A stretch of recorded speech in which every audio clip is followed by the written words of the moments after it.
if any precedents could serve as a basis for this undertaking, and sought clarification on whether the 600,000 consideration in the agreement represents solely the consultation fee, noting that an additional 362,000 reflected in the documents.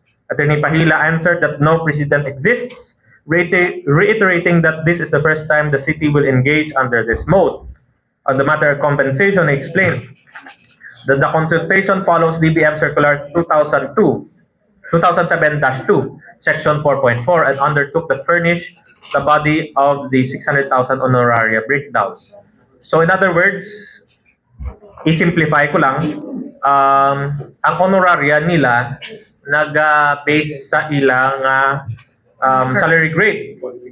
So hindi ka lapaw sa ibong salary grade, but the 600,000 consideration is divided into 3. Kahit may tatlo ka, may 2 other partners, si Dr. Cruz.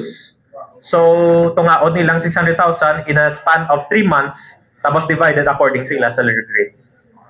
It was further stated that the amount of 600,000 shall cover the professional fees of the team led by Dr. Cruz. So the body proposed an additional amount of 72,000. I would like again to relinquish the floor to our Vice Mayor. Okay. Yes, no. I yield. Yes.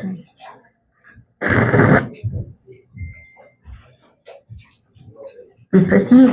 Thank you, Madam Chair.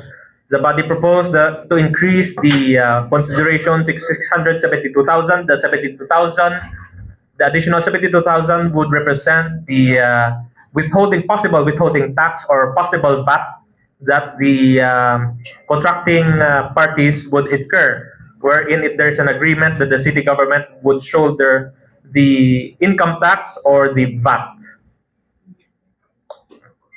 Ms. Magno also added that the administrative cost will be reduced because the Iloilo City government can control the expenses, such as the team's plane fare, accommodation, which will depend on the duration of the tenure of the city in the city. And the budget is not downloadable to Dr. Cruz's team.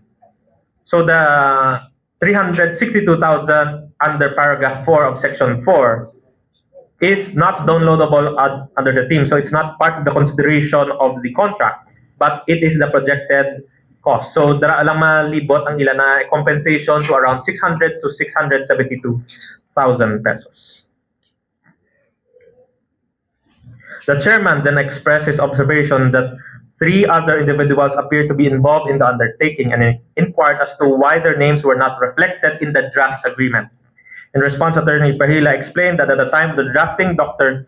Gil Cruz had not yet finalized the composition of his team, but assured the body that they remain amenable to including the names of Dr. Cruz's team in the agreement. So if you could view the amended agreement, the members of his team are now included in the corrected version, and they will be granted individual payroll names.